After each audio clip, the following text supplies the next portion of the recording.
Hello everyone, welcome to all of you on the YouTube channel of Prince Civil Services. Guys, my name is Anuj Kumar Sharma और today we are going to discuss Later Mughal King का जो series था उसका next part discuss करेंगे. Okay मैंने आपको first session में discuss किया था कि हम लोग लेटर मुगल किंग की पूरी सीरीज को डिस्कस करेंगे वन बाय वन. जितने भी रूलर्स थे उन सभी का हम लोग डिस्कस करेंगे. तो आज हम लोग डिस्कस करने वाले हैं आफ्टर बहादुर शाह जफर, जहांदार शाह, फर्रुखसियर, रफीउद्दर्जात और रफीउद्दौला, इन 4 रूलर्स को हम लोग डिस्कस करेंगे. तो चलिए बच्चों स्टार्ट करते हैं अपने सेशन को. But before starting this session I would like to share most important information for you that we are the only one institute in all over India जो कि आपको कॉलेज के साथ साथ IAS एंड RAS के preparation कराते हैं. For further information आप इस नंबर से कनेक्ट हो सकते हैं. प्लस प्रिंस सर्विसेज के सोशल मीडिया प्लेटफॉर्म से भी आप कनेक्ट होकर के जो न्यू अपडेट है वो भी आपको मिल सकते हैं. इसके साथ साथ आप प्रिंस कॉलेज के कैंपस को विजिट करके जितनी फर्दर इंफॉर्मेशन है वो आप यहाँ से भी ले सकते हैं. चलिए नाउ स्टार्ट आवर सेशन. तो हम लोग बच्चों बहादुर शाह तक हम लोग डिस्कस किया था, यानी कि जो औरंगजेब है, औरंगजेब की डेथ के बाद 1707 में जो मुअज्जम है बहादुर शाह फर्स्ट के नाम से वो नेक्स्ट मुगल रूलर बना था. Now today we will discuss Jahandar Shah from 1712 to 1713. उसने सिर्फ एक साल यानी कि 1 ईयर रूल किया था जहांदार शाह, लेकिन इसका रूल बहुत इंपॉर्टेंट माना जाता है. क्यों? क्योंकि इसने भी जो पॉलिसी मेकिंग की थी आफ्टर बहादुर शाह वो भी लेटर मुगल रूलर के लिए बहुत इंपॉर्टेंट मानी जाती है. लाइक इन 1712 में जो बहादुर शाह फर्स्ट है उसकी डेथ हो जाती है. उसकी डेथ के बाद उसका जो सन है जहांदार शाह वो एक अमीर है. क्या नाम है उसका? जुल्फिकार खां. जुल्फिकार खां के सपोर्ट से he will become next Mughal ruler. Jahandar Shah अगला मुगल शासक बन जाता है. और ये कहते भी हैं कि जुल्फिकार खां था वो उस समय सबसे पावरफुल मुगल नोबल था मुगल कोर्ट में. मुगल कोर्ट का सबसे पावरफुल नोबल पर्सन माना जाता था ये जुल्फिकार खां. तो जुल्फिकार खां की हेल्प से ये अगला यानी कि नेक्स्ट मुगल रूलर बनता है. ओके तो इसने सपोर्ट किया था रूलर बनने के लिए. तो जहांदार शाह ने फॉर हिज सपोर्ट उसने उसको एज ए अवार्डेड वजीर की पोस्ट में इसको अपॉइंट किया. किसको? जुल्फिकार खां को. यानी कि जुल्फिकार खां को वजीर किसने अपॉइंट किया था? जहांदार शाह ने. ठीक है. और जहांदार शाह का रूल इसलिए भी फेमस है. क्यों? क्योंकि इसी काल में, इसी के ड्यूरेशन में एबोलिश द जजिया, यानी कि जो जजिया टैक्स था हिंदुओं के ऊपर उसको स्टॉप कर दिया गया, बंद कर दिया गया. किसकी सजेशन से? जुल्फिकार खां. देखिए 2 टाइप के क्वेश्चन बनेंगे यहां से कि वो मुगल रूलर कौन है. Who was the Mughal ruler who stop this jizya tax? तो आपका आएगा जहांदार शाह. लेकिन किसके सजेशन से? तो सजेशन था जुल्फिकार खां का. क्लियर. लेकिन टेन्योर किसका है, पीरियड किसका है? पीरियड है जजिया के स्टॉपिंग का, एंड का, वो है जहांदार शाह. क्लियर. चलिए आगे देखते हैं. जहांदार शाह. ओके जहांदार शाह की 1713 में डेथ हो जाती है. आफ्टर हिज डेथ जो नेक्स्ट एम्परर बनता है उसका नाम था फर्रुखसियर. फर्रुखसियर का पीरियड है 1730 टू 1719. ओके यानी कि जहांदार शाह की डेथ के बाद जो नेक्स्ट रूलर बनता है मुगल उसका नाम है, हिज नेम इज फर्रुखसियर. लेकिन फर्रुखसियर, क्योंकि ध्यान रखिएगा उस समय इतना ज्यादा इश्यूज क्रिएट हो रहा था, न्यूसेंस वैल्यू क्रिएट हो रहा था मुगल कोर्ट में कि बिना किसी नोबल के आप मुगल रूलर नहीं बन सकते. तो फर्रुखसियर को रूलर बनने में सपोर्ट किया था. नाम आता है सैयद ब्रदर्स का. किसका? Syed brothers. They are 2 brothers, Abdullah and Hussain Ali. Abdullah Khan and Hussain Ali Khan. इन दोनों ब्रदर्स की हेल्प से फर्रुखसियर नेक्स्ट मुगल रूलर बनता है after the death of Jahandar Shah. ठीक है. फर्रुखसियर ने क्योंकि इन दोनों ब्रदर्स ने सपोर्ट किया था तो खुश होकर वो इनको वजीर और मीर बख्शी बना देते हैं। मीर बख्शी कौन था? मीर बख्शी था ये सुप्रीम ऑफ द मिलिट्री, यानी कि जो मिलिट्री पावर का सुप्रीम होता था, सेनापति होता था, उसको बोलते थे मीर बख्शी। एंड वजीर, वजीर just like a prime minister. Okay, तो फर्रुखसियर ने दोनों ब्रदर्स को, किस किस को, अब्दुल्ला खान एंड हुसैन अली खान को वजीर और मीर बख्शी एज ए अपॉइंट किया था। अब्दुल्ला खान को उसने वजीर अपॉइंट किया था एंड हुसैन अली को उसने मीर बख्शी। ओके, अब्दुल्ला खान को वजीर एंड उसको अपॉइंट किया था मीर बख्शी, हुसैन अली को।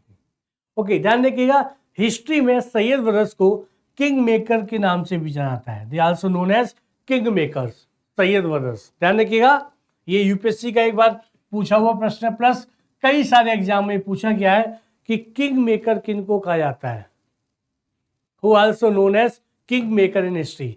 तो king maker is Syed brothers, name Abdullah Khan and Hussain Ali Khan. Okay, Farrukhsiyar ने अब्दुल्ला खान और उसको वजीर और मीर बख्शी अपॉइंट किया था। इसके साथ साथ उसने कुछ टाइटल भी अवार्डेड किए थे। लाइक उसने अब्दुल्ला खान को जो टाइटल दिया था, टाइटल था कुतुब उल मुल्क एंड हुसैन अली को उसने दिया था अमीर उल उमरा। फर्रुखसियर ने सैयद ब्रदर्स को दो टाइटल दिए थे। जो अब्दुल्ला खान था उसको टाइटल दिया था कुतुब उल मुल्क एंड हुसैन अली को उसने टाइटल दिया था अमीर उल उमरा। क्या दिया था? अमीर उल उमरा। नेक्स्ट, फर्रुखसियर के टेन्योर में, फर्रुखसियर के पीरियड में दो इंपॉर्टेंट इंसिडेंट होते हैं। पहला होता है कि 1717 में उसने एक फरमान इशू किया था, किसको? ईस्ट इंडिया कंपनी को। ईस्ट इंडिया कंपनी को फॉर ट्रेड से रिलेटेड एक फरमान इशू किया था, इसको बोलते हैं फरमान, और हिस्ट्री में इसको मैग्ना कार्टा भी कहा जाता है। 1717 में जो ईस्ट इंडिया कंपनी को फरमान फर्रुखसियर ने इशू किया था, उसको ईस्ट इंडिया के लिए मैग्ना कार्टा भी कहा जाता है। और इस फरमान का जो मेन प्रोविजन था, ये मेन प्रोविजन ये था कि जो इससे पहले ईस्ट इंडिया कंपनी को बंगाल का जो प्रोविंस था, प्रांत था, उससे ट्रेड करने के लिए 3000 पर ईयर टैक्स पे करना पड़ता था। यानी कि ईस्ट इंडिया कंपनी को 3000 रुपीज पे करना पड़ता था और उसके अगेंस्ट उनको फ्री ट्रेड करने की परमिशन थी बंगाल के साथ में। बंगाल में कौन कौन से पार्ट आते थे? बंगाल, बिहार एंड उड़ीसा।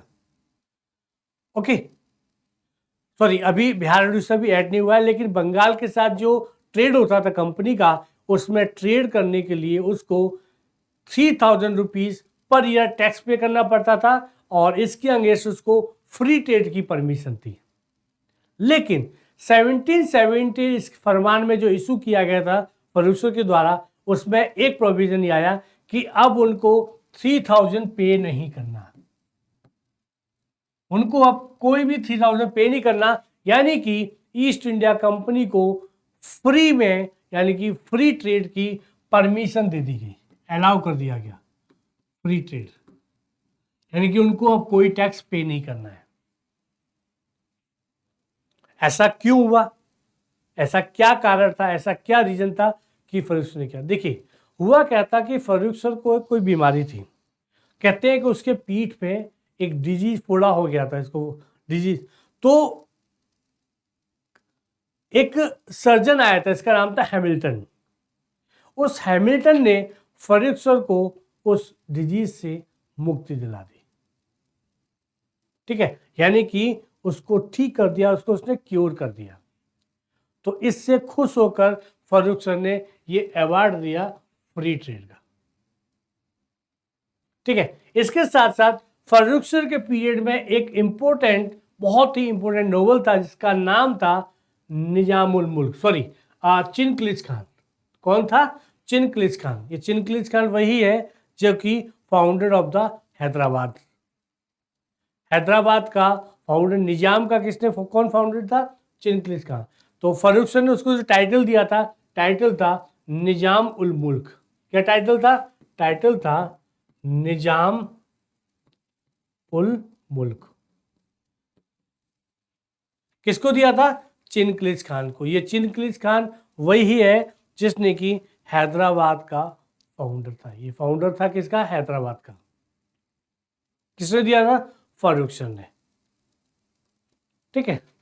प्लस इसके साथ साथ अब जो फर्रुख है, लगातार फर्रुख को एक प्रॉब्लम फेस करना पड़ रहा था। प्रॉब्लम क्या था? फर्रुख को लगता था कि ये जो सैयद ब्रदर है ये ज़्यादा पावरफुल है मुझसे।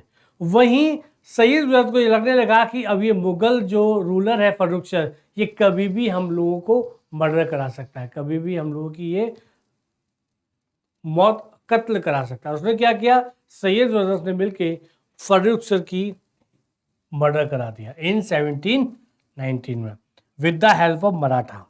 ठीक हुआ क्या था कि हुसैन अली को साउथ इंडिया भेजा गया फर्रुख ने। क्यों? क्योंकि वो चाहता था कि दोनों ब्रदर्स के बीच में, क्योंकि एक साथ रहेंगे तो पावरफुल रहेंगे, तो अब्दुल्ला को तो रखा दिल्ली में और हुसैन अली को भेज दिया कहां पर?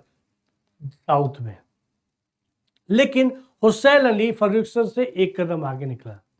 उसने वहां जाकर के मराठाओं के साथ एक ट्रीटी की और कहा कि हम आपको चौथ और मनसब दोनों देंगे और साहू को भी एज ए रूलर एक्सेप्ट कर लिया जाएगा। आप हमें सपोर्ट कीजिए फर्रुख के अगेंस्ट में। मराठाओं ने हुसैन अली के साथ ट्रीटी कर ली और with the help of Maratha Syed brothers ने फर्रुख को मार डाला।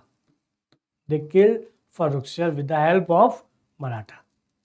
क्लियर? तो फर्रुख का जो पीरियड है वो यहां करके एंड हो जाता है। अब नेक्स्ट जो रूलर है रफी उद्दरजात एंड रफी उद्दौला, इन दोनों मुगल रूलर्स को, यानी कि ये जो मुगल रूलर है दोनों, इन दोनों को भी किसने बनाया था? किंग मेकर कौन था? सैयद ब्रदर्स। किसने बनाया था? सैयद ब्रदर्स। सैयद ब्रदर्स ने फर्रुख के बाद कुछ कुछ पीरियड के लिए पहले रफी उद्दरजात को रूलर बनाया। ओके, लेकिन रफी उद्दरजात का हिस्ट्री में इसलिए फेमस है क्यों? क्योंकि जो हुसैन अली ने मराठाओं के साथ जो ट्रीटी की थी, एग्रीमेंट किया था, उस एग्रीमेंट में साइन किसने किए थे? रफी उल दरजात ने। समझिएगा, ड्यूरिंग फर्रुख पीरियड जो हुसैन अली ने एक ट्रीटी एग्रीमेंट किया था मराठाओं के साथ में, उस पीरियड किसका? फर्रुख का। लेकिन फर्रुख को तो मार दिया गया। फर्रुख की डेथ के बाद में चूंकि मराठाओं ने कहा था इस एग्रीमेंट पे साइन कराइए, देन मराठाओं के उस एग्रीमेंट पे, उस ट्रीटी पे साइन किसने किया? हुसैन रफी उद्दरजात, उसने साइन किया।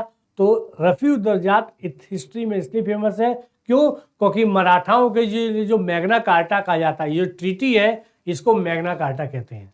इन 1719 में साइन किसने किया था? रफी उद्दरजात ने। और ये ट्रीटी, ये मैग्ना कार्टा इसलिए फेमस है क्योंकि इससे उनको चौथ और सरदेशमुखी का राइट मिल गया था।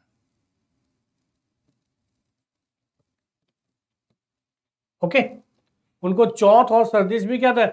ये उनकी इकोनॉमिक पॉलिसी थी। किसकी? मराठाओं की। और ये मैग्ना कार्टा इसलिए कहा जाता है क्योंकि बहुत ही इंपॉर्टेंट ये ट्रीटी थी मराठाओं और मुगल रूलर्स के बीच में। लेकिन रफी उद्दरजात भी एक लॉन्ग पीरियड तक रूल नहीं कर पाया। क्यों? क्योंकि उसकी टीबी से डेथ, ट्यूबरक्लोसिस से उसकी डेथ हो जाती है। देन सैयद ब्रदर्स ने जो नेक्स्ट रूलर बनाया दैट इज रफी उद्दौला। रफी उद्दौला को अगला नेक्स्ट मुगल रूलर बना दिया गया। रफी उद्दौला ने एक टाइटल लिया था शाहजहां सेकंड का। ठीक है, ध्यान रखिएगा, रफी उद्दौला ने एक टाइटल एक्सेप्ट किया था, एडॉप्ट किया था, टाइटल था शाहजहां। लेकिन ये जो रफी उद्दौला था ये बहुत ही हैबिचुअल था ओपियम का, यानी कि अफीम खाने का ये बहुत ही बड़ा हैबिचुअल था। और इसी कारण इसकी डाइसेंट्री से इसकी डेथ हो जाती है। किसकी? रफी उद्दौला की। ओके, तो अगला जो रूलर है वो है मोहम्मद शाह रंगीला। लेकिन आज हम लोग इस सेशन को यही एंड करते हैं।